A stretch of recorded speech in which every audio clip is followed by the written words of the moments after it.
Hi friends, வணக்கம். இன்றைக்கி நம்ம வீடியோவில் இன்றைக்கி கிருஷ்ண ஜெயந்தின்றதுனால சாமியெல்லாம் க்ளீன் பண்ணிவிட்டு குங்குமஞ்சம் வைக்கிறது தான் நான் வீடியோவாக போட்டிருக்கேன். அப்படியே குழந்தை வளர்ப்பை பற்றி தாங்க நம்ம பார்க்க போகிறோம்.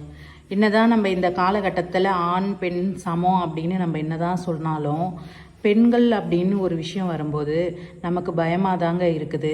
அதுக்கிட்டு நம்ம எல்லா ஆண்களையுமே கெட்டவங்கன்னு நம்ம குறை சொல்ல முடியாது. நிறைய ஆண்கள் நல்லவங்களாகவும் மனிதாபிமானம் உள்ளவங்களாகவும் இருக்காங்க.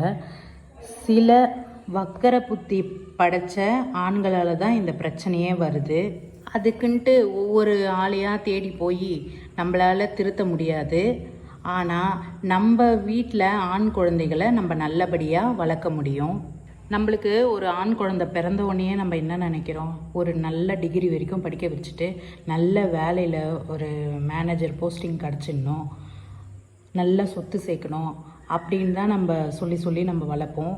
இது மட்டும் இல்லாமல் நம்ம வீட்டில் ஒரு ஆண் குழந்தை பெண் குழந்தை இருந்ததுன்னா அக்காவாக இருந்தாலும் தங்கச்சியாக இருந்தாலும் அவங்களுக்கு 2 பேருக்குமே நம்ம குட் டச் பேட் டச் சொல்லி கொடுக்கணும். அதுக்கப்புறம் இந்த பீரியட் டைம்லலாம் நம்ம மறைச்சி வைக்கக்கூடாது.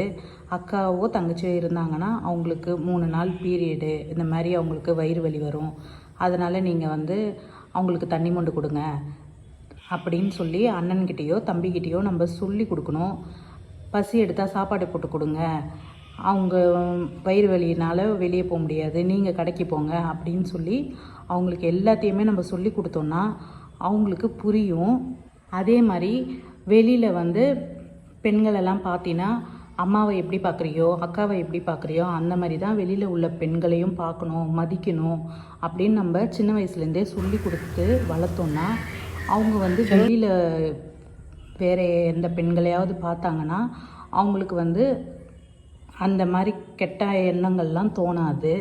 அதே மாதிரி வீட்டில் அப்பாக்கள் இருந்தீங்கன்னா மனைவியை நீங்கள் எப்படி மதித்து நீங்கள் எப்படி நடத்துகிறீங்களோ அதே மாதிரி தான் பிள்ளைகளும் அதை பார்த்து வளருவாங்க.